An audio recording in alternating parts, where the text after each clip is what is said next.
好，那首先欢迎大家来到 Moncler Genius 天才之城的创意盛典。我是今天晚上的主持人 Linda。那 Linda 呢，现在所在的位置呢是在上海。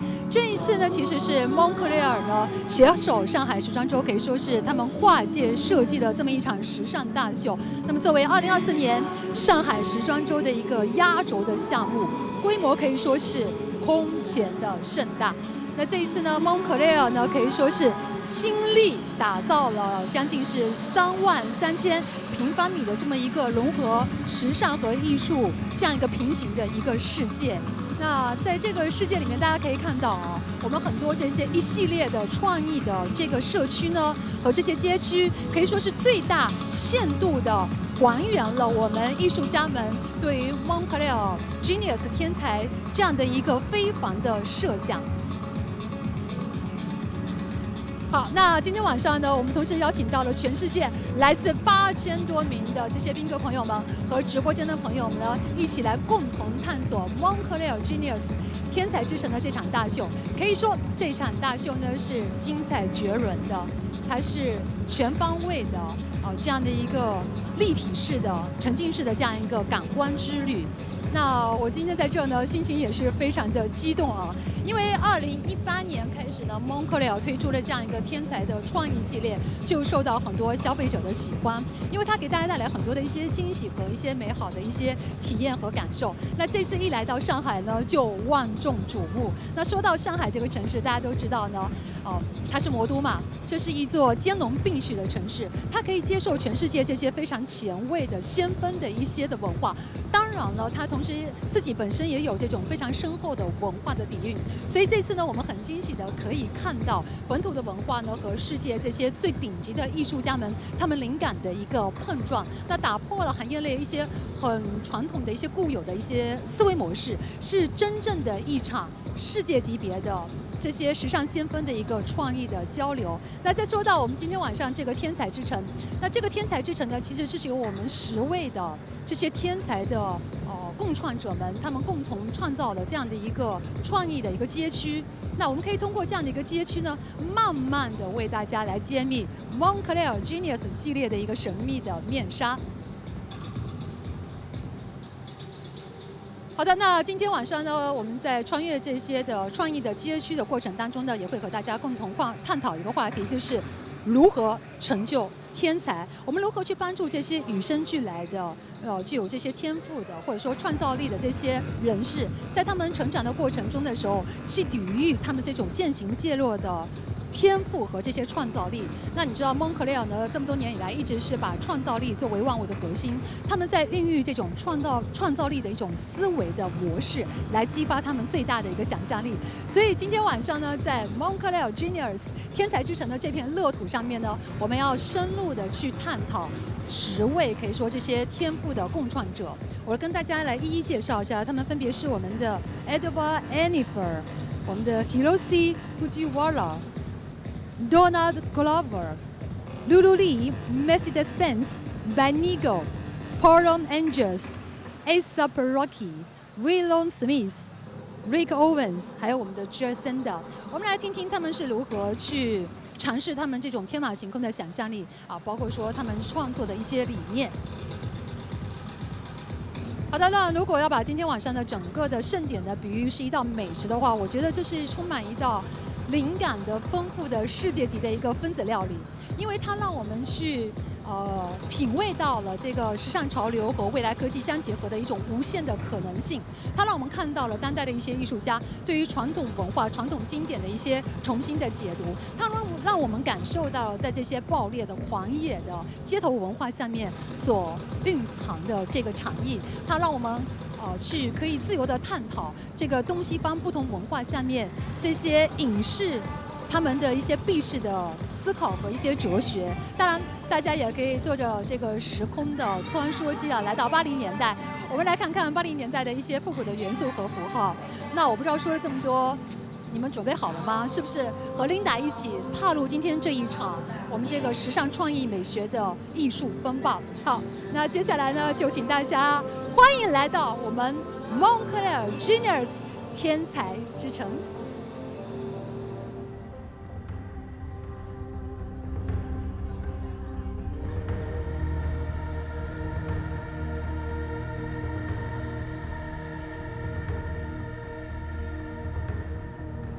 嗨，各位，欢迎来到我们的 Moncler Genius 天才之城的大秀的现场啊！今天呢，可谓是星光熠熠，然后有非常多的朋友们呢正在线上收看我们的直播，所以接下来呢，我会带着大家在我们的活动现场每一个街区去好好的感受一下来自全世界的这些天才带给大家的创意。当然呢，今天晚上也会有非常多的明星嘉宾来到我们的直播间，在开始今天第一个创意社区的游逛的时候呢，我们也要欢迎今天晚上的第一位嘉宾啦，那就是我身边的 Mia Kong， 欢迎 Mia。Mia 你好，来先跟我们正在收看直播的朋友们打个招呼吧。Hello， 大家好，我是 Mia， 很高兴今天作为嘉宾来到 Moncler Genius 天才之城的艺术大秀。是的，说到 Mia 的话呢，我相信大家每次看到她出席各种时尚活动的时候呢，都会很关心你的穿着打扮啊，所以我觉得今天先跟大家来介绍一下自己的 OOTD 好不好？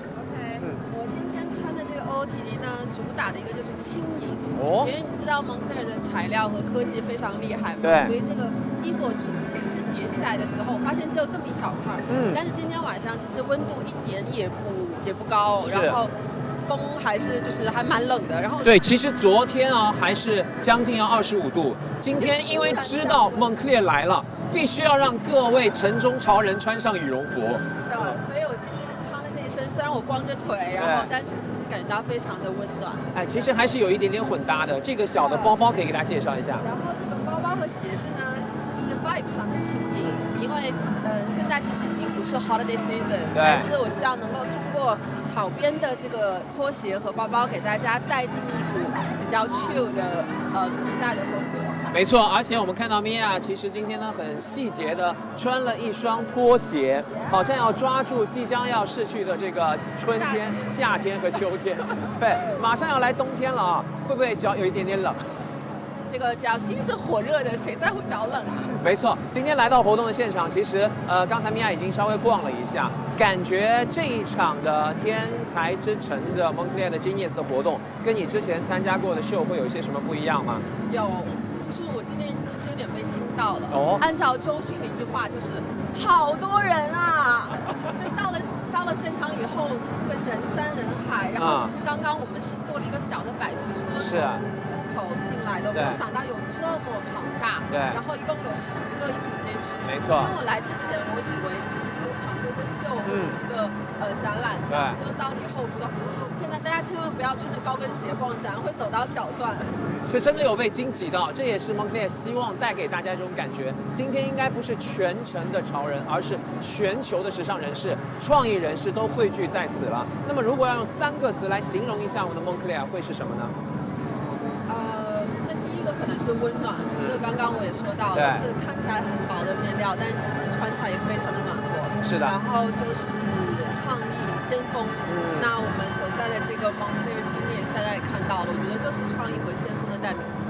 没错，刚才米娅也说了，跟他来之前的预想呢是完全不一样的，因为确实现场有太多的惊喜等着大家去发现，所以呢，正在收看直播的朋友们千万不要滑走，因为我们接下来的每一分每一秒呢都充满着惊喜。当然呢，先看到的就是我们身后的这个创意的区域啊，这个社区呢是来自我们的天才设计师，我们的 Willow Smith。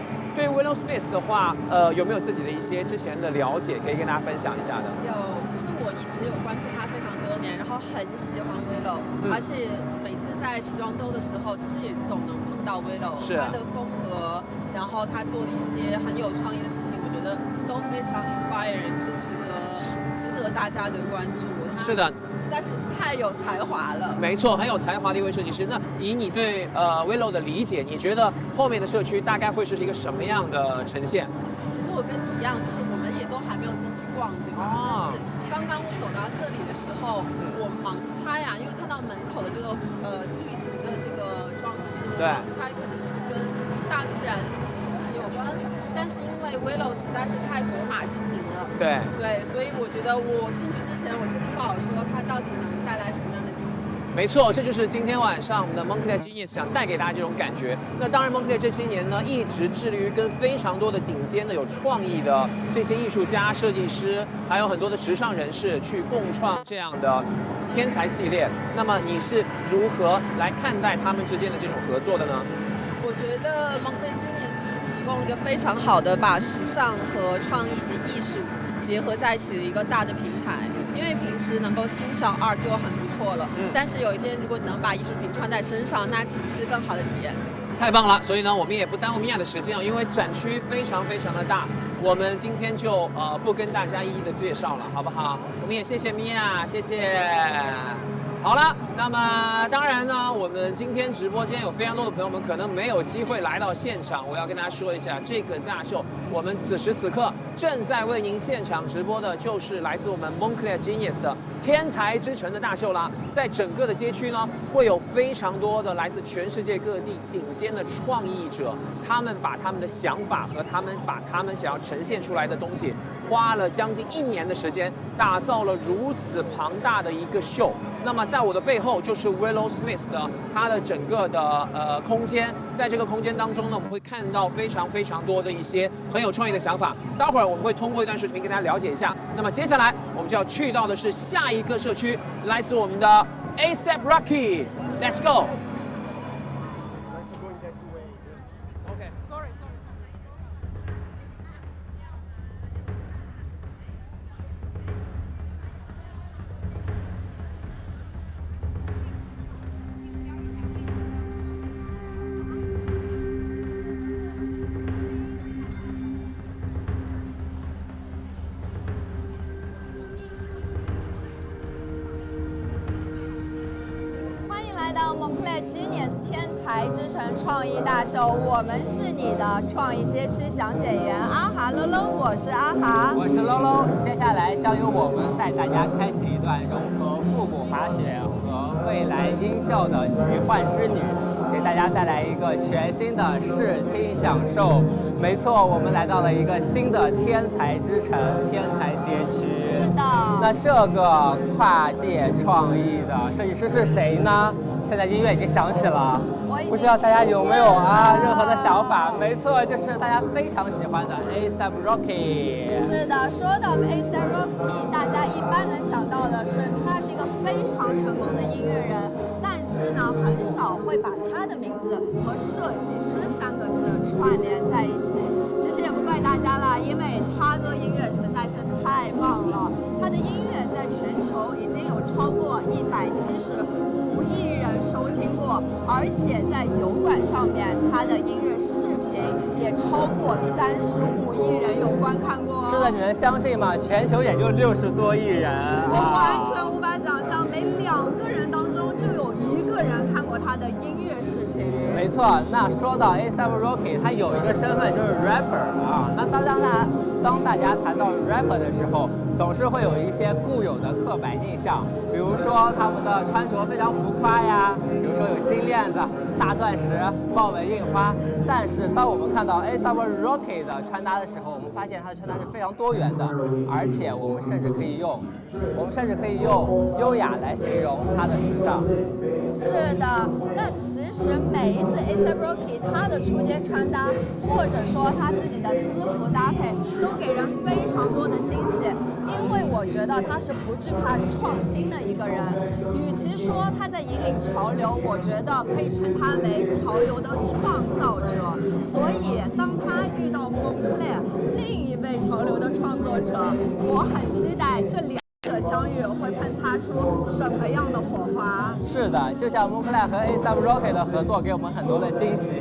A$AP Rocky 给这个创意街区命名为复古滑雪碰撞未来之声。其实在我们的后面可以看到模特已经在走秀了，整个场地是一个环绕的360度的大屏，在大屏上面呢可以看到 Moncler 的 DNA， 也就是山脉。没错，除了山脉，我们还看到很多彩色的羽绒服在上面展示。是的，我觉得 A$AP Rocky 和 Moncler 的适配度是很高的，因为在 Moncler 的品牌 DNA 当中有很多冒险的、不畏艰难的一些精神。A$AP Rocky 也是这样，他在年少的时候有一段艰难的经历，但是他并没有因此自暴自弃，反而呢加入了 A$AP Mob， 最终开启了他发光发亮的音乐人生。所以我想这也是他收获全球无数乐迷的原因啊！白手起家，通过自己不断的奋斗，通过自己不断的坚持，而获得了今天所有属于他的一切。是的，我觉得他的乐迷跟 A$AP Rocky 本人一样，是有勇敢的精神在的。那说到勇敢呢，相信大家可以同意我的一点是，当我们谈到像攀爬、像骑行啊、像摩托车这些运动的时候，我们会觉得他们是勇敢者的运动。所以在本次的系列当中，可以看到 A$AP Rocky 提取了很多来自于这些运动当中的元素，作为他的创作灵感。是的，我刚才看到有一个非常经典的哦，正在必秀，给大家看一下吧。色彩非常的斑斓，非常的美。对，我们可以看到很多经典的摩托车和骑行的元素，比如说有保护肩、膝盖的护具啊，肘部的护具，然后一些条纹的护具背心啊，以及我刚才看到有很多钣金喷漆的银色的漆。是的，特别吸引我的呢是整个系列的一个配色，可以看到有鲜艳的红色啊、黄色啊、绿色啊、蓝色，它们交织在一起，给我们带来了一场视觉的盛宴。没错，当我们面对这个彩色的曲面屏的时候，仿佛听到了阿尔卑斯山在跟我们低语。是的，而且我特别羡慕上面的观众，因为在整个街区的中央有一个非常宽敞的沙发，可以让他们在雪山的顶部躺平。对，这是怎样惬意的人生啊！它这个沙发的面料啊，我们可以看到沙发面料是经典的蒙克莱的羽绒服。我相信不仅仅在这个街区，其他街区一定也有更多蒙克莱的元素。我们一起去看看吧。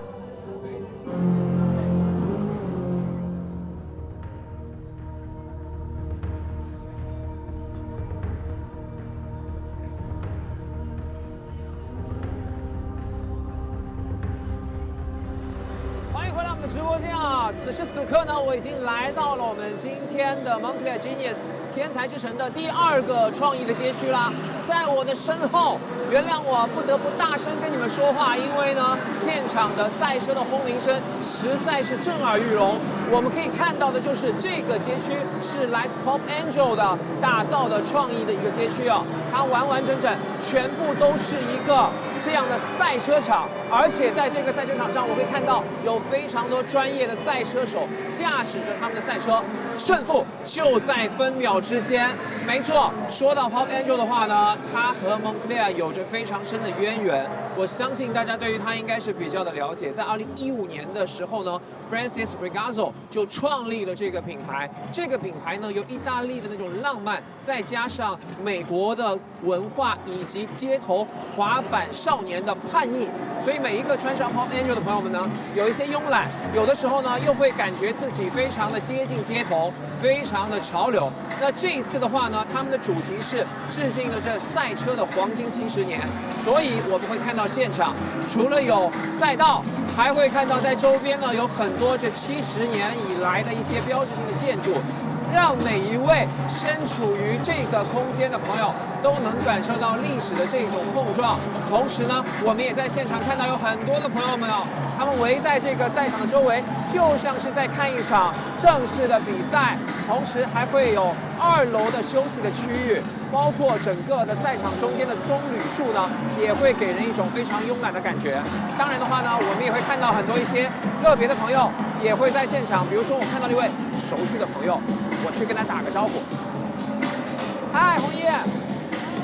哎呀，轩哥，好久不见，好久不见！来，先跟我们直播间所有朋友们打个招呼。Hello， 大家好，我是弘毅。是的，我看到弘毅在赛场旁边呢，也是看了很久，是不是有一种想要加入他们的冲动？是的，是的，今天感觉热情似火，充满了激情，我也是忍不住想要下去野赛一把。哎，平时有没有就是开赛车啊，或者是类似这种极限运动的体验？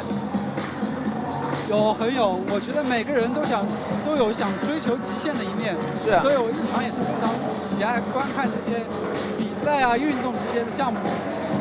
对于我们背后的这个主题的话呢，其实今天我刚才也给大家介绍了，这个是来自蒙特利尔和 Pop Angel 共同打造的一个赛车主题的，致敬这70年的黄金赛车的运动的一个街区。那么来到这边的感受是什么样的？跟大家分享一下。其实我今天这一身的穿搭也是蒙特利尔和 Pop Angel 的联名合作款，就充满了一些赛车和运动的元素，我觉得很有青春气。今天既然弘毅刚聊到了穿搭，我觉得可以给大家来稍微的介绍一下你的穿搭，好不好？好，我今天的穿搭就是蒙特利尔和 Pop Angel 的联名合作款，对，它也是有很多赛车道和山峰这样的运动的元素。我觉得这个卫衣加上羽绒服，既舒适，然后又充满了青春气。没错，再加上我今天的运动鞋也是蒙特利尔全新系的产品，对，全新系列 Tram Grip。而且我们可以看到的话呢，弘毅这次的搭配，我觉得也是有一些混搭的感觉。外面虽然是一件羽绒服，但是呢，有一些那种毛衣的质感，里边呢又是很青春、很有活力、很有动感的那种带卫衣的感觉。那你觉得这次的联名系列跟之前你看到的蒙特利尔会有一些什么样的不一样吗？我觉得就是充满了热情和激情。对，像我们一般提到冬天，可能会想到清冷感，但是我这次穿上我的衣服，就有一种充满了能量。是，对，我看到弘毅的感觉就特别像是一个马上要上场的赛车手在场边看着自己的队友正在场上为自己的赛队去拼搏。那我想问一下，此时此刻有没有兴趣想要加入到他们，跟他们一起来在赛场上拼搏一下？有，而且我觉得今天的设计师也是不愧天才之名，也是很有天赋。就是从这些大胆的色调上就可以感受到他们的叛逆和青春气，而且还有一些复古的建筑，也可以感受到一些复古的风格。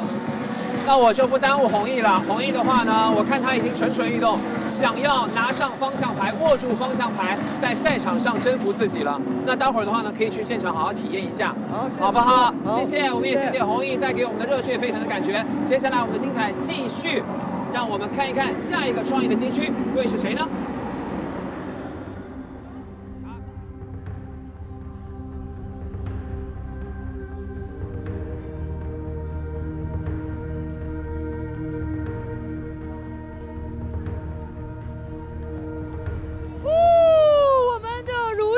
来到我们的直播间，想先跟大家打个招呼好不好 ？Hello， 大家好，我是演员卢玉晓，露露晓。就我觉得在刚开场的时候呢，这一身的穿搭呢非常的亮眼，很是你自己的风格，跟大家介绍一下好不好？好，我这身衣服呢，上半身羽绒服是 Moncler 和 William Smith 的一个联名款，然后它那个是一个 M 的一个拉链设计，然后用的是非常超科技的一个面料，还有一些皮革，还有一些实验性面料的结合。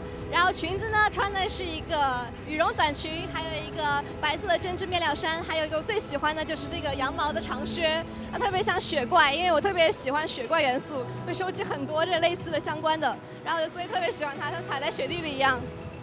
我想问一下，这个靴子穿的会不会觉得很暖和？对，它是那种包裹性很强，然后就是感觉像是我自己的一个像脚一样。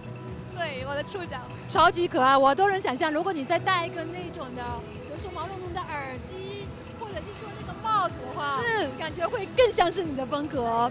那今天来到现场，什么样的一个心情啊？什么样的一个这个氛围？可以给大家看一下背后这些这么多人山人海，好多人呐！因为我心情。我之前在横店拍戏嘛，然后今年来到这也是看到怎么会那么多人，就一下大脑都没有反应过来，然后也是见到很多朋友，很开心。那你看一下这些氛围，包括说你今天对这个整个的一个盛典，对这个整个的一个活动有什么样的一个期待？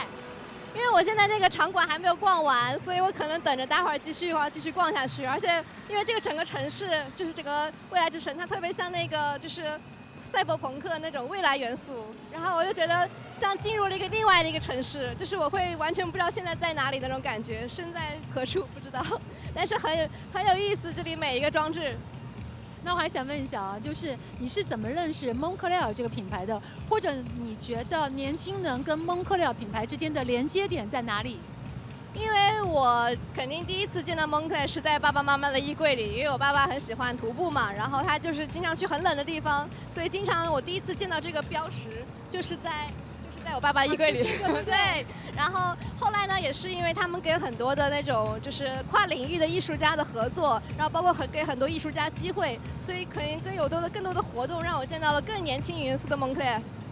那你今天回去可以跟爸爸妈妈好好的分享一下，哎，你喜欢那个品牌，今天我参加他们全球一个最大的活动，他跟你说什么了？我觉得他就觉得很骄傲啊，因为确实，能站在这里，对，觉得女儿长大了，有出息了，是不是？那今天也想问一下，就是你最期待的是哪位设计师的一个作品？我最期待的，因为我可能最适配的应该是我最喜欢 Jil Sander， 因为我自己的穿搭，包括我可能会购入的品牌，然后我觉得那种风格极简嘛，可能更适合我。然后我今天也看到了像 Lululemon， 就是它会把很多就是未知元素那些东西融合到就是时间的一种融合。然后我刚刚也去了他掌馆，很喜欢他那件长裙羽绒服，就是把那种过去跟现代，包括他之前有个作品80年代的一个中国女排，然后他把它用现代插画的形式去那种就是做了一个插画，所以我也觉得很有意思。他会用很多媒介，对。我觉得你观察得很仔细哎，就还没有逛完，对不对？待会还想多点时间再多逛逛，因为每一个的我们这个创意的街区可以说都是非常丰富的，非常非常精彩的，对吗？所以今天来大秀之前的时候，有没有做了哪些特意的一些准备？有没有？我是之前看了那个 City of Genius 那个宣传片，然后我觉得他们里面说的每一个点都是完全是我想表达的，就是关于孩子天赋的这个事情。因为现在很多 AI 啊，或者很多高科技的东西，所以很多人就是会怎么说呢？会忽略掉其实最有价值的就是人类的思想，就是那种灵敏性，就是这种是 AI 永远达不到的这种创意能力。然后所以有些小孩呢，他可能有灵感，所以我觉得天才他不是说真的说他传统意义上别人认定的天才，而是说我自己的天赋在哪儿，然后我努力成为那样的天才。所以我觉得这一点是我非常认可的。然后他包括讲的说有天赋就去发掘它，然后在这个事情上去努力，然后成为这个行业的天才。我觉得你说这个东西真的是很打动我，我也觉得很感动，因为他们这个天才计划就是说，不是说传统意义上你觉得这个人在某些方面，当然他可以很有天赋，可是有些事情你可能觉得很感动你的，他们认为在这个方面你可能不是你认为的传统意义上的天才，可能会把他们给带入到整个这个世界里面去。怎么说？去挖掘他们这样的一个想象力，给大家一个更多的一些思考的空间。我觉得这个点是非常吸引人的。对，而且如果你是热爱这件事情的话，你会做得更好。那我想问你最后一个问题啊，有没有最喜欢的一件蒙克莱尔的单品？还是这双鞋子，我还是最喜欢这双鞋子了，因为就是我一眼就看到它，我就哇，好可爱。我跟你一样，我今天被你种草了。本来你进来的时候，我说，哎，今天这个夹克怎么说，外套裙子很吸引我，但是我刚才就一直在看你这个鞋子，我觉得它穿起来一定会非常的这个温暖，而且冬天的时候也很好去搭配，对不对？而且我完全不怕这种鞋子脏，因为它如果穿灰色了，它就是灰色的鞋子，就是一种新的一个版型，行为艺术，对不对？好，那非常非常感谢我们的如意小给我们带来精彩的一个分享，我们待会儿再见好吗？好，拜拜。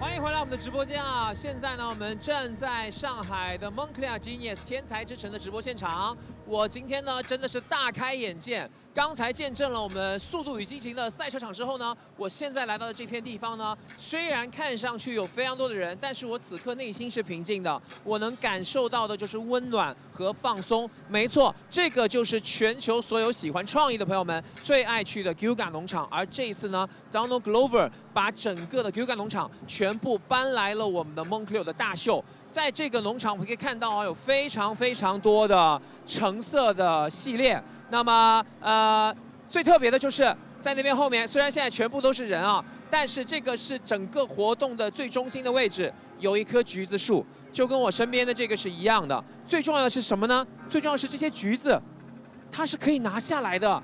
它就像是一颗创意的源泉，它就像是每一个有想法、对于想法和创意有着自己的独特见解的各位年轻人。把这颗橙子拿下来之后呢，你就可以去到后面我们的活动现场，是有一个特殊的地方，可以让你把它榨成橙汁儿的啊。我相信呢，每一颗橙子从开花到结果，到最后拿到你的手上，到成为一杯美味的橙汁，它的过程就是我们创意孕育的整个的过程。那我们也看到了，我们的设计师呢，也是利用这样的一个想法，利用他对于 Gilga 农场的热爱，以及全球所有这些创意人对于 Gilga 农场的这些喜欢，打造了这样的一个空间啊。虽然现场的人非常多，但是我想告诉大家的是，有几个细节，一个是整个的场地有很多像这样的橘子树。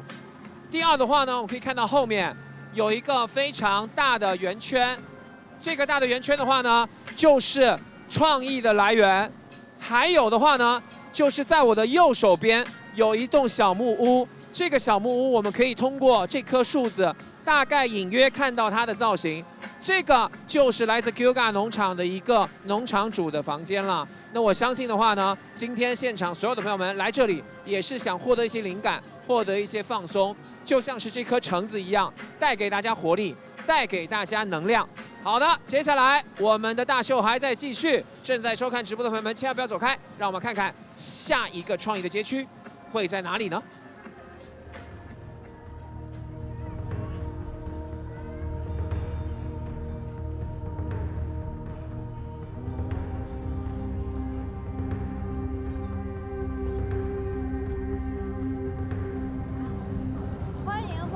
？Moncler Genius 天才之城创意大秀，我们是你的天才之城创意街区的讲解员阿哈喽喽，我是阿哈，我是喽喽。那来到这个街区，只有4个字的感受，就是美轮美奂。没错，我们现在已经身处在下一个街区之中了，它的名字叫做想象化为现实，来自于先锋设计师露露丽。是的。可以看到，一走进这个街区，整个环境冲突感非常的强烈。在我们的周身是这种漆黑的墙壁，但是在正中央有一个由非常素净的白色组成的一个空间。是的，这个空间八边形的空间让我想到了以前小时候玩的8音盒。没错，而且这个8音盒之中有1、2、3、4、5、6、7、8个模特，他们都在旋转跳跃，闭着眼。没错，而且它玻璃和镜面的组合，倒映出无穷无尽的这个模特的形象啊，让我想到了浩瀚的宇宙。是的，我非常喜欢先锋设计师露露丽对于材质的选择。可以看到整个展台它选用的材料是镜面以及玻璃，所以当你在观看它的时候，特别是大家可以抬头看一下这个天花板。它的天花板也是镜面材质，就导致你一时间分不清哪里是天上，哪里是地下，感觉很像我平时做的梦境。是的，哪里是真实，哪里是梦境，对不对？没错。那其实我知道啊，露露丽她之前以 AI 设计著名。我得知这次是她第一次把 AI 设计从数码的形象落到现实中，落到可穿可摸的服装上。不得不说，这可能对露露丽来说是一次很大的挑战和难忘的经历。那其实像 AI 是一个特别热的话题嘛，有很多人可以去在 AI 里面创作设计，但是很少有人可以把 AI 转化为现实的时尚单品。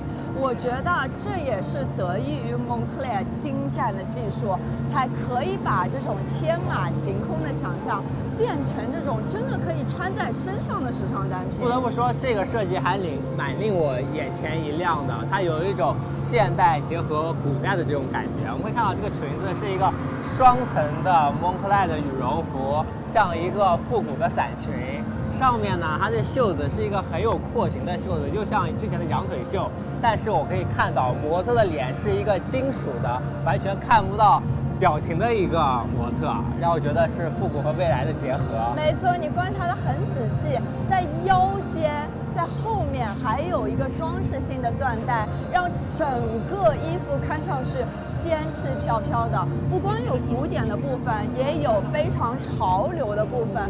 可以看到，在胸前的这个拉链是做了放大的处理，非常巨大的体量，让人觉得非常的玩味。是的，是的。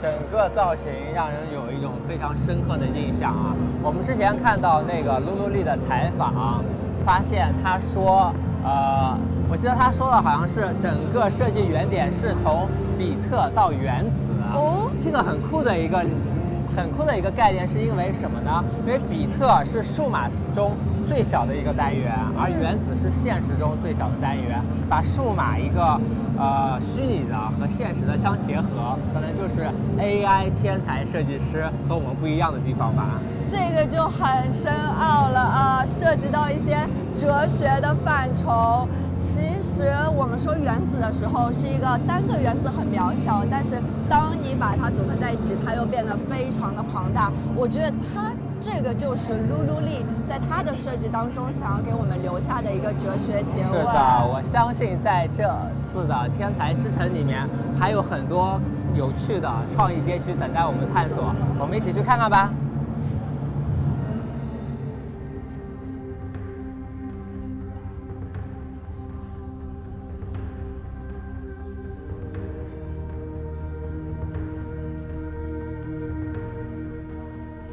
那在我身边的就是徐斌老师，我觉得徐斌老师一开始的时候也是和我们直播间的朋友打个招呼，好不好？好，大家好，我是徐斌。那徐斌老师呢，是我非常欣赏的、尊敬的一位艺术家。那你作为当代艺术家的一个重要代表之一，我觉得你很多的作品会引起大家一个思考。当然，对大家来讲，印象比较熟悉的、比较深刻的，像是天书、地书、英文方块字的书法等等这些作品。那我们知道这一次呢，你是和 Moncler 有合作。用到了你的4种的文字的书法，所以是不是可以跟大家分享一下这一次创作的一些灵感等等？我很高兴和 Moncler 的这个合作啊，因为什么呢？我觉得它整体这个概念啊，我就非常有兴趣，因为什么呢？就是整个这个一个巨大的一个制造的一个。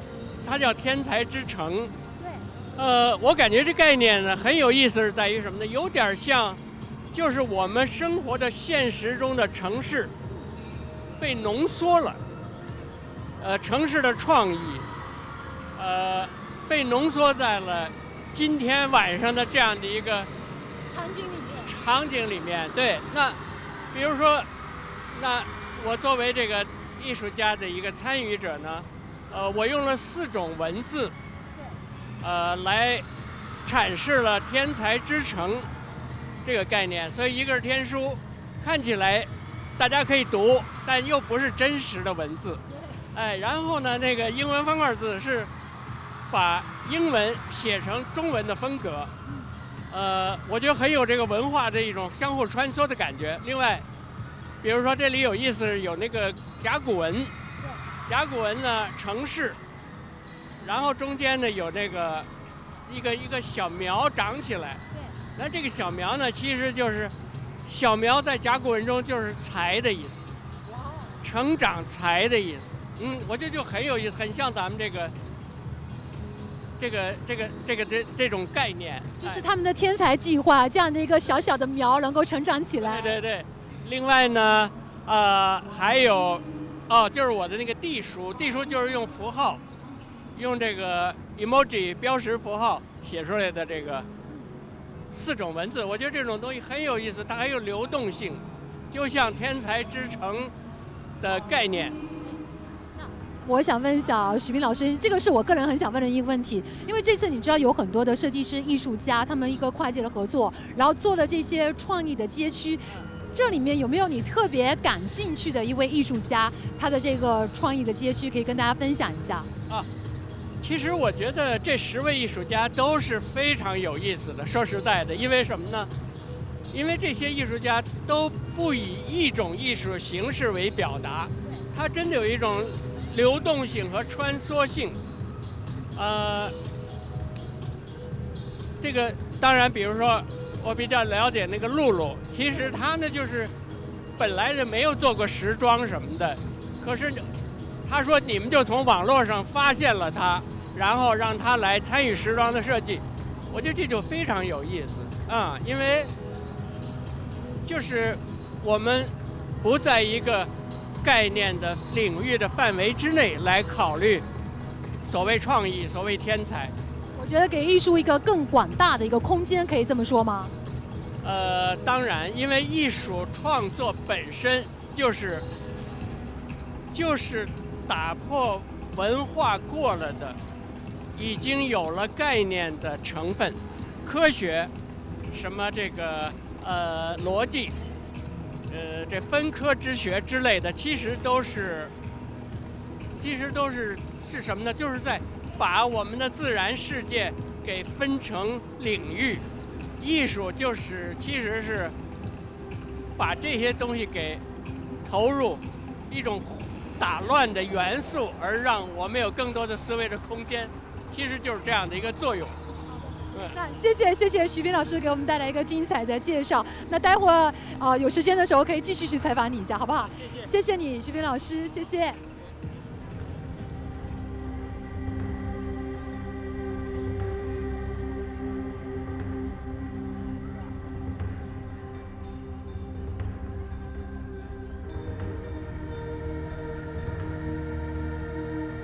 正在收看直播的朋友们，这里呢就是今天全球的中心。今天全球时尚界最热的就是在上海的 Moncler Genius 的天才之城的大秀啦。我现在呢就在这个大秀的现场，而刚才我们跟随镜头已经逛过了非常多的有创意的艺术家天才们，他们自己为各位设计的社区。而在我身后的，大家可以看到的这个巨大的装置啊，顶楼还停了一辆车。没错，它就是这次 Moncler 携手了梅赛德斯奔驰还有艺术家 Nigo 共同创造的这样的一个展区了。在这个展区的1楼、2楼、3楼呢，都会有非常多的很有意思的，也很有惊喜带给大家的这样的一个呈现。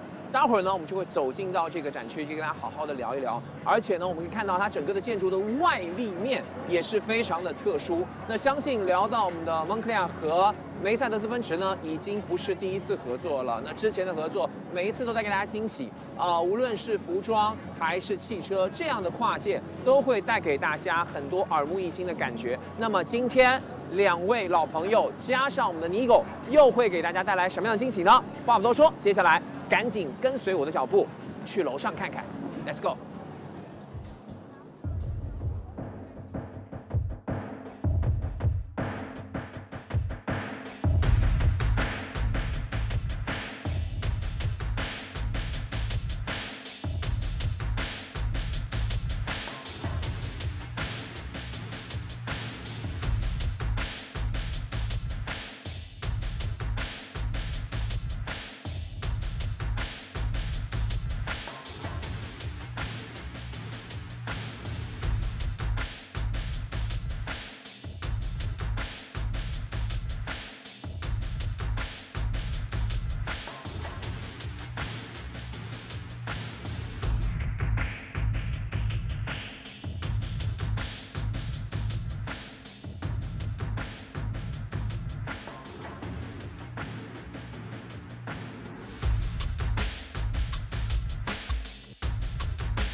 是的，现在呢，我们已经来到了这次 Moncler 和梅赛德斯奔驰还有 Nigo 共同打造的整个社区的顶楼了。大家可以看到，在我身后呢，就是我们整个今天活动现场最亮眼，应该也是最高的一个顶点，在后面有一辆这一次 Nigo、Moncler 还有梅赛德斯奔驰共同打造的一辆全新的车款。那么在这里呢，就有一个本次活动主题叫做 Well, the future is delivered by the past。也就是说呢，未来在哪里，未来就在过去。这也是这一次 Nigo 想要传递给大家的整个的关于这次合作的一个理念啊。其实这个活动的现场在2楼的地方呢，也会有很多 Nigo 为 Moncler 打造的一些产品。其实我们现场可以看到，因为我们的整个有一个小小的 T 台，上面就会有一些模特呢身着这次联名款的产品，给大家再做一个展示。同时我们可以看到呢，在我们的活动现场呢，还会有一个打卡点，就是在我身后的这个大大的圆的桶呢。那上面的话呢，也有象征着这次3方合作的一个标志。中间呢有梅赛德斯奔驰，然后呢有 Moncler 的标，还有 by Nigo。我相信 Nigo 的话呢，大家应该很了解，这次 Nigo 给它带来的就是很街头、很潮流的感觉。那现场我们听到的音乐也是比较 hip hop 的，包括那边的音箱全部是开放式的。那如果有机会的话呢，应该要来现场好好感受一下服装、汽车，再加上我们的年轻的想法如何碰撞，如何给到大家这样的惊喜。好了，话不多说，我要去喝一杯，跟大家一起好好的嗨一下了。那接下来还会有什么样的惊喜？有什么样的创意天才的社区还在等着大家呢？让我们精彩继续。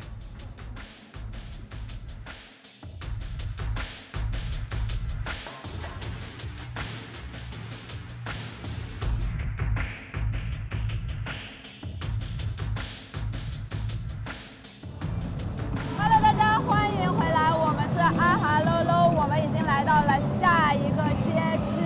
是的，整个场子已经造起来了，人好多呀。是的，是谁的街区这么热闹呢？相信大家已经看到了，就是 Rick Owens。我已经能感受到你们的音乐了，要不我们先进去给大家看一看你们到底是什么样的。走吧，跟我们一起走吧。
缓一下，里面的氛围简直是太棒了，像一个完全不一样的世界。而且里面有好多好多的时髦精，一看就是 Rick Owens 的老粉丝。不得不跟大家介绍一下 Rick Owens 啊，我觉得是所有关注时尚都知道的一个如雷贯耳的名字。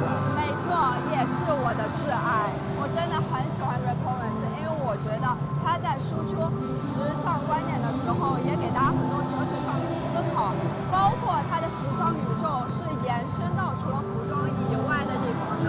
比如说刚刚我们进到了那个空间，就好像一个安全的母体，在里面你可以做自己。是的，我记得去年在伦敦的时候，它的展位也是一个很酷的空间，有一张很大的床。是的，我记得它和蒙代的联名系列也是广受欢迎，一件难求。其中有它非常标志性的黑白配色以及不对称的剪裁。怎么说呢？天才就是天才，让人叹为观止。所以对于这个空空间你有什么想法吗？我的想法是一会儿我还要再来一遍。这个空间实在太酷了，它像一个登月舱一样。虽然是登月舱，但是它没有门，让我很震惊。我觉得整个街区都让我很震惊，不止这一个，我相信还有别的。我们大家一起去看看吧。让我们拭目以待。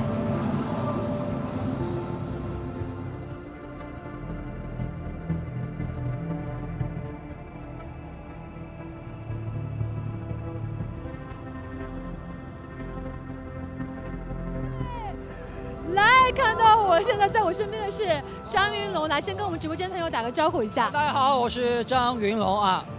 先跟云龙跟大家分享一下，这次要来参加这个活动，做了哪些的一些准备，好不好？啊，准备就是了解了一下我这身衣服的设计师 Donna Glover， 因为我很喜欢她的设计。大家看我这个衣服就是她的农场，然后和 Moncler 的联名款，对。这套的颜色很好看，而且我觉得你整个穿搭的这个色彩，你看那个扣这个扣子，就是你喜欢的风格吗？是我选的风格，很有创意。然后它这个颜色呢，又是它特别有特点的午夜蓝，很自然的颜色，对。那哪位设计师呢是你最喜欢的一位设计师？其实很多优秀的设计师啦，今天都有齐聚在这儿。当然，我个人印象最深刻的还是 Donna Glover。所以把他的设计穿在身上，对不对？对。好，那今天呢，对于我们 Moncler Genius 天才之城的这场大秀，有没有哪些特别的期待？期待，因为是第一次来到中国嘛，Moncler 的大秀，然后其实想期待有更多的中国元素可以加入到 Moncler 的设计当中，对。那其实我们今天有一位中国的设计师，就是那个露丽，我不知道你看到他的那个创意的街区了没有？啊，因为人太多了，我打算一会儿趁人少一点偷偷过去看一下，因为人太多了。那现在目前看到的，因为这一次你知道我们的这些创意的街区呢，都是和这些天才的共创者共同打造出来的10个这样的一个创意的街区。你现在目前看到的哪一个你觉得最天才？天才真的太多了，每一个都极具个性和特色。但是我印象最深的就是把农场搬过来的 Donna Glover。对，哇，你真的是完全被他种草了。而且好多橙子在，就很清香、很自然的感觉。对。那你知道 Moncler 其实有很多不同的一些风格，它有一些是极简的风格，有一些是一些色彩比较多的、丰富的这些色彩去碰撞的这种多种的风格。那你自己个人比较倾向于哪种风格？对于我个人而言，我更喜欢比较简洁，然后比较线条一类的。对，这个风格可能是我作为平常我会选择比较多的。对，你还是日常的风格里面喜欢一些简单的、大方的、随意的、轻松的这样的一个风格，对不对？你总结的太对了。那如果用这个3个形容词来形容 Moncler 的话，你想用哪3个形容词来形容？3个形容词的话，首先肯定是经典。然后就是创新加上大胆，我觉得总结的是非常好。那最后要有一个问题要跟大家说一下，有没有个人收藏的或者说喜欢的 Moncler 的时尚单品要和大家分享一下？必须是羽绒服，时尚又保暖。好，那谢谢云龙给我们带来这个精彩的分享。那我们待会儿再见，好不好？好，拜拜。哎。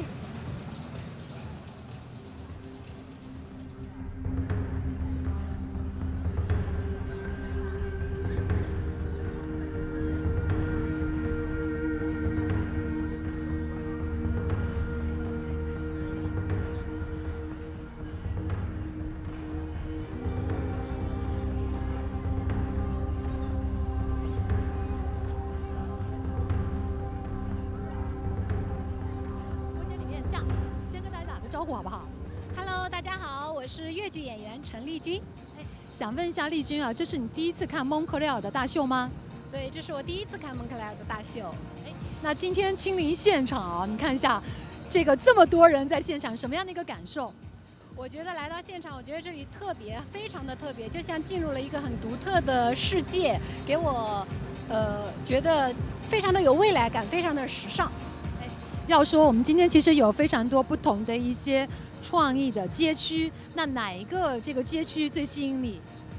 我觉得让我印象最深刻的是 Essambaraki， 它运用了 AI 影像和现实相结合，把我带入了一个很复古的户外滑雪的场景，给了我很丰富的一个感官的体验。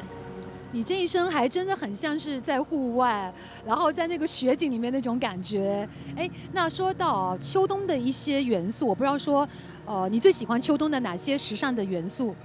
我其实喜欢的还是蛮广泛的，我喜欢松弛的、温暖的，也喜欢酷帅的。像我今天穿的这身，就是我的感觉就是暖冬里有一丝清新感，然后在等会儿的某一个环节里面，我还会搭配一件黑色的廓形羽绒，我觉得会增加我的气场。那你觉得 Moncler 最经典的元素是什么？我觉得最经典的一定是它的冬装系列，因为它特别擅长冬季的廓形剪裁，既有风度又有温度。那我还有一个问题啊，如果真的给你这样的一个机会跟 Moncler 去合作，去创作这样的一个创意的街区啊，你自己会去怎么布置的？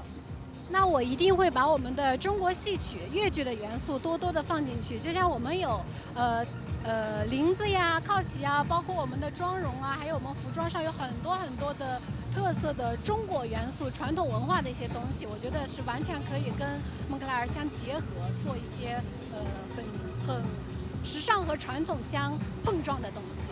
哎，我觉得听起来就是非常的有趣，可以把一些粤剧的一些中国的这些传统的古典的这些元素，跟这个蒙克莱尔这么现代的年轻人很喜欢的这样时尚的元素相结合。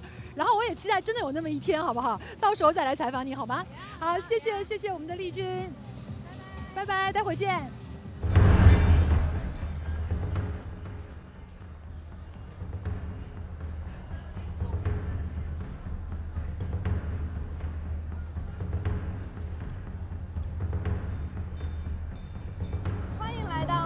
Genius 天才之城创意大秀，我们是你的创意街区讲解员阿哈喽喽，我是阿哈，我是喽喽。那我们现在又来到了下一个创意街区，在一个黑色的盒子外面，非常的酷炫。是的，黑色的盒子上面写着 Hiroshi Fujiwara， 不知道大家对这个名字熟不熟悉？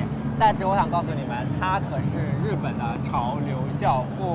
我觉得可能大家对于他的日本名字有一些念不出，但是一提到他的中文名字，一定是如雷贯耳。没错，就是藤原浩。哇哦！藤原浩呢，被称为日本的潮流教父、李元素之父。他自己的品牌 Fragment Design 也跟很多品牌一起合作，很多高奢品牌，没错，很多大牌，像蒙克莱。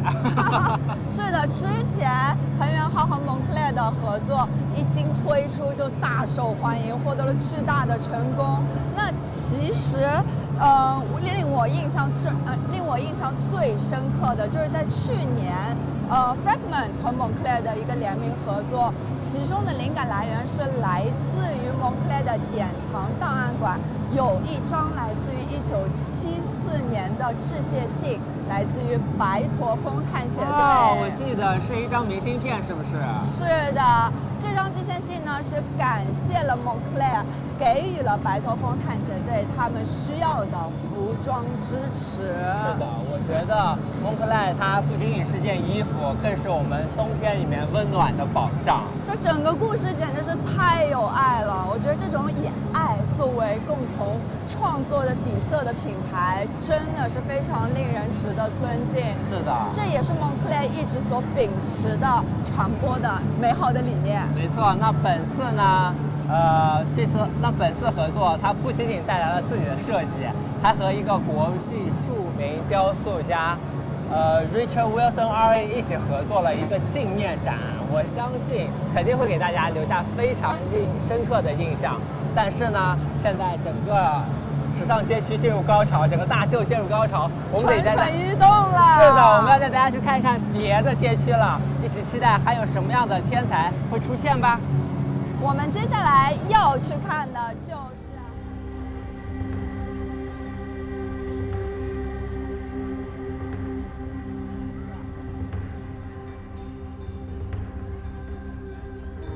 欢迎魏大勋来到我们的直播间，魏大勋先跟我们直播间的朋友打个招呼一下。Hello， 直播间的朋友们，大家好，我是魏大勋。好，那对今天晚上，我想问一下，你对 Moncler 就是我们的 Genius 的天才系列有多少的了解？首先我知道他是关于很多跨界艺术家，然后他们在这个天才街区里一起来创造他们的作品，然后不同的区域他们有不同的这种艺术品。不同的区域、不同的这样的一个创意的街区，有他们不同的这种艺术风格，对不对？所以你对今天晚上这个整个大秀或者整个活动还有怎样的一个期待？因为我只看了2个，就让我觉得意犹未尽。对，然后我觉得整个的也是非常非常的有创意。我那2个空间都就是有一个黑色的那个羽绒服，一直下面印着水，然后印出倒影，我觉得非常非常美。所以就是说，等我有点时间，还想去每一个的这样的一个艺术的街区，再去多多的参观一下，对不对？那今天呢，也可以跟大家介绍一下这一身的 look， 好不好？这身 look 就是蒙克利尔的一个廓形的羽绒服，然后它有它独特的这个剪裁，既时尚又保暖。那我觉得前面的这些的线条，这种发射的这种线条是非常有风格的。对对对，很适合你个人的一种风格。谢谢谢谢。那在这次的大秀当中，或者说你刚才看到的作品当中，有没有让你印象特别深刻的？就我刚才看的吗？对。就我刚才说了，就是那个黑色。就是那黑色的，是不是？可能是那个。啊，我觉得很像是，听起来很像是那个 Rick Owens 的，因为我对他也很感兴趣。我今天在这直播间，我也没有时间去参观，但他在那边，对不对啊？你也跟他打招呼了，对吗？哇，看来我跟这个大勋喜欢的这个艺术家和设计师是同一个人，同一个风格。那再接着，这个衣服就是 Rick Owens 的，对不对？特别好。那你会这里也想问你一下，就是说你觉得一般会在什么样的场合当中的时候会去穿蒙克利尔的这样的一个服装？我对于蒙克利尔的印象肯定是冬天羽绒服，就是这是最初的印象。然后一是因为它穿起来很时尚，然后又很舒服，然后又很保暖。对。我是觉得说蒙克利尔这几年设计的越来越有这种的风格，所以一开始的时候大家会想到说，哎，就是羽绒服保暖。但是你现在会发现说，它在日常风格中是很有这种态度的，有时尚，然后有它独特的剪裁。那我看得出来啊，是很喜欢说这个时尚的一个元素。有没有想过哪一天能够去进军这个时尚的行业？目前还没有。那最后一个问题啊，就是因为蒙克利尔也会涉及到这些滑雪的系列，有没有喜欢的一些运动，包括说滑雪，喜欢吗？我肯定是喜欢滑雪的，然后自己也会，冬天的时候也会经常，因为我们家是吉林的，就会去长白山去滑雪。所以就是我觉得在东北长大的孩子是一定会滑雪的，对不对？像我也不敢再去。好，那谢谢魏大勋给我们带来一个精彩的一个采访，好不好？谢谢。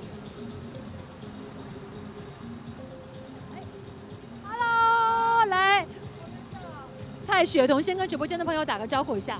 Hello， 大家好，我是单板滑雪运动员蔡雪桐。对，那蔡雪桐呢，其实是作为我们世界单板的这个女子锦标赛里面女子 U 型10这个比赛当中获得了很多的世界冠军。但是我也知道呢，其实你是蒙克利尔的老朋友了，对不对？对。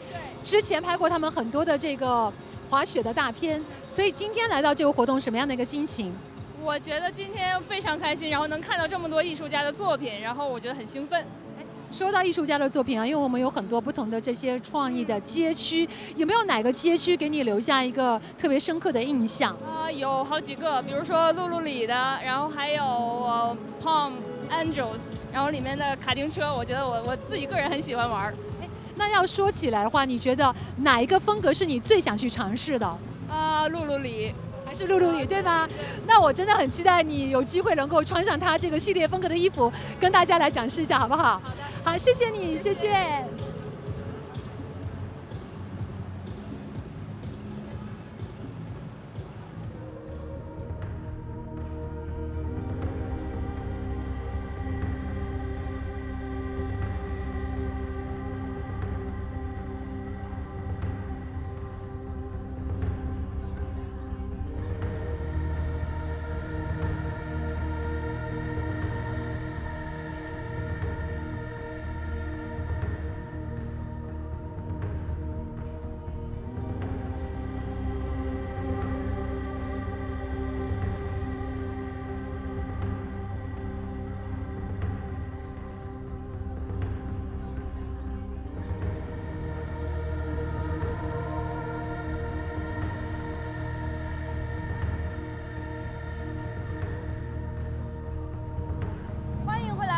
Genius 天才之城创意大秀，我们是阿哈喽喽，我们现在已经来到了下一个街区。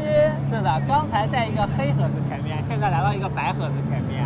而且这个白盒子还有非常美妙多彩的呼吸灯，已经把我看入迷了。是的，不知道大家有没有什么提示，觉得这是哪个设计师啊？不卖关子了，其实就在后面啊 ，Jill Sander。是的，提到 Jill Sander 这个品牌，我相信大家耳熟能详的一定是这个品牌的创意总监，因为他们家的创意总监不是一位，而是一对，那就是 Lucy and Luke。Maya 这一对时尚圈的神仙眷侣，是的，他们接手 Jill Sander 之后啊，重新把这个品牌的视觉改头换面，并且联手为我们这些时尚爱好者创造了很多经典实穿、多功能的时尚单品。这就是传说中的重回时尚圈，夺走属于我的一切吗？我全都要，我觉得可以这么说吧。所以让我更加的期待今天晚上 Jill Sander 和 Moncler 会擦出怎么样的灵感火花？说实在的，我觉得这两个品牌其实挺搭的。那 Jill Sander 它的设计非常的纯粹、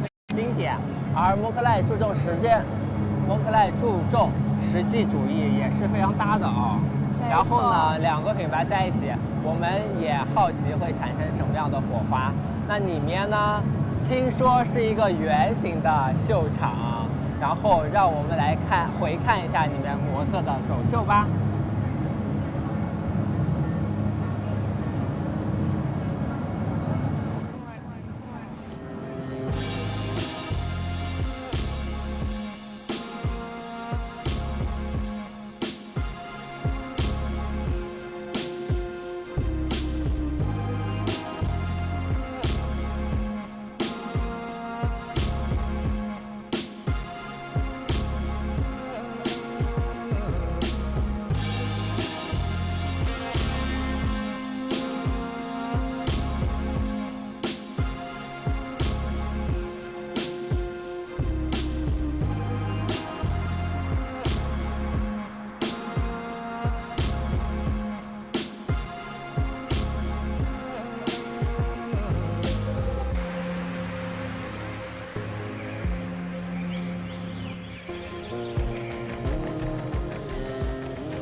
非常的精彩，我已经能想象到，如果我在空间的中央，在那儿打坐冥想，该是多么幸福的一件事情了。是的，我觉得整个空间呢，给人一种非常宁静的感觉，让我想到了在巴黎的菊园里面的莫奈的画，是的，是不是？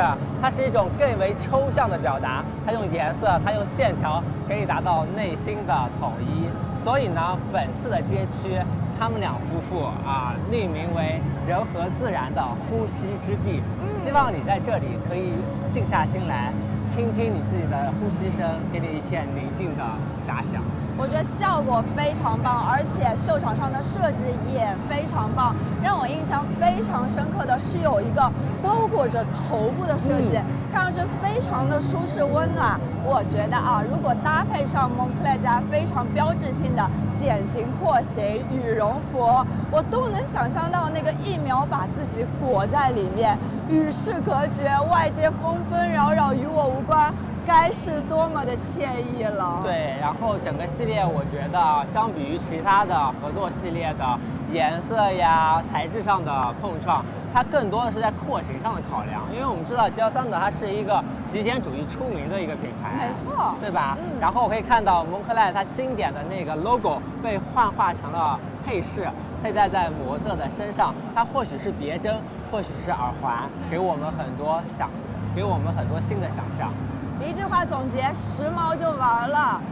我特别喜欢这次Jill Sander和蒙克莱的合作，真的很想就站在这里吸收一下这两者赐予我的天地之精华。我想在这里静一下，请大家继续你们的天才之城旅途，去探索下一个创意街区吧。是的，那我们就把你留在这了，好吧？好的。我先带着大家去下一个创意街区。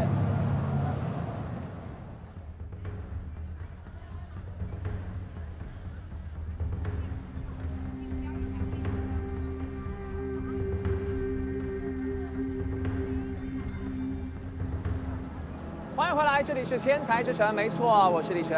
今天呢，我相信各位正在收看直播的朋友们，或者是刚刚进到我们直播间的朋友们呢，都会感觉到我们这场大秀的与众不同。没错，这个就是 Moncler Genius 的天才之城大秀在上海的盛况。我们呢也在现场为大家现场直播所有现场的环节。在我身后的这个展厅呢，就是我们的 Edward Enifer， 他作为服装设计师呢，也是他这一个完完全全全新的身份。那 Edward Enifer 这次的话呢，对于这样的一个新的身份呢，也是非常的兴奋。所以呢，他通过他自己的创意，对于时尚的理解，同时呢，还有很多他对于大自然、对于很多的一些关于未来、关于世界、关于这个地球的一些思考，全部都放在了这样的一个设计当中去了。那么接下来呢，我们就要进入到我们整个的这样的一个街区，来自我们的 Edward Enifer。那我们同时也要邀请到一位特别的来宾，来到我们的活动现场，跟我一起来逛逛这个展。他就是最近在时尚界也是崭露头角的我们的易梦玲，欢迎梦玲。Hello。来，先跟我们直播间的朋友们打个招呼吧。Hello， 直播间的朋友们，大家好，很高兴来到 Moncler Genius 的天才之城直播间。是的，其实梦玲的话呢，刚才在我们的现场有稍微小小的逛了一下嘛。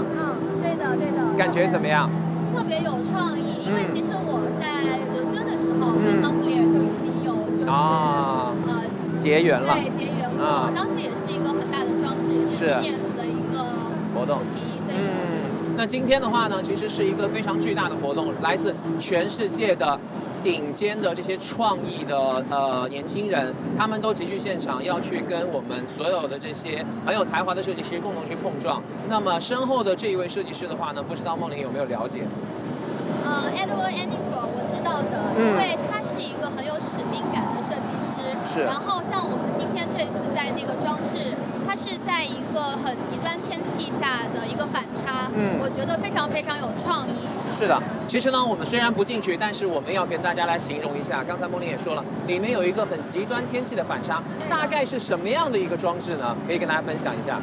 因为里面相当于是有酷暑跟冰寒的2个季节。是啊。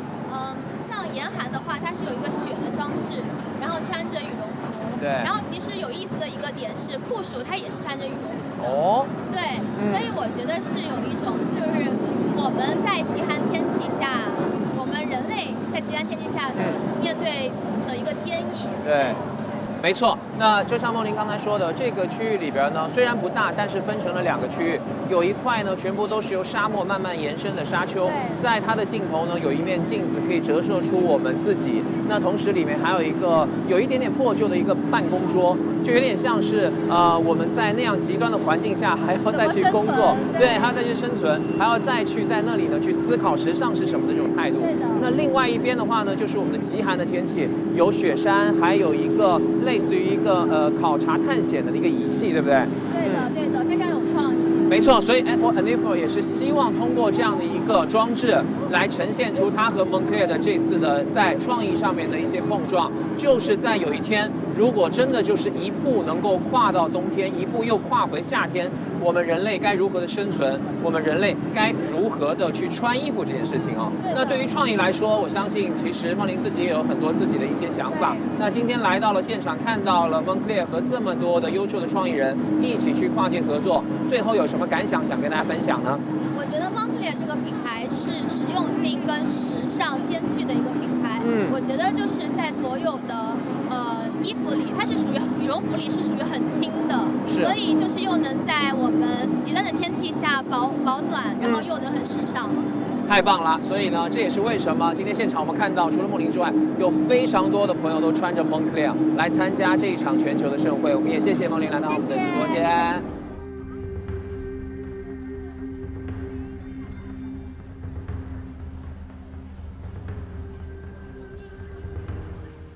感谢大家一路的陪伴，我们可以看到一路上这些美丽的风景，包括说层出不穷的这些的变革，搭建成为了 Moncler Genius 天才之城的这样的一个根骨，就像我们今天所在的世界一样。那2018年的 Moncler Genius 天才之城的这样的一个计划呢，一经推出，那我们的天才之城呢，就已经成为是时尚和艺术的一个展示的平台，同时呢，也是不同领域的艺术家他们所交流的这样的一个平台。我们觉得这样的一个交流呢，可以丰富这些艺术的它所呈现的多面性，当然也是给我们的时尚行业呢注入了一个新鲜的血液。那在此呢，我们的时尚领域呢，不再是一个孤单的一个领域，它其实是和我们的艺术文化以及和我们的科技是紧密联合在一起的。同时呢，每一年的这个时候，我们要感谢呢这些风格迥异的艺术家们，他们将灵感聚集于此，他们将灵感呢在此碰撞。在此呢，我们也要期待 Moncler 呢能够继续起到这样的一个引领的作用，能够吸引更多的这些创意的人士、这些艺术家们在此呢共同的探讨和推动时尚的未来。我们也期待他们给我们带来更加精彩的时尚创意的盛典。那说到这里呢 ，Linda 的巡游的部分呢也是要接近尾声了。那非常感谢大家一路的陪伴，我也希望在将来的这个时刻呢，能够继续和大家分享的是时尚和艺术给我们带来的一个美好的瞬间。那就希望大家度过一个美好的夜晚 ，Have a good night， 拜拜。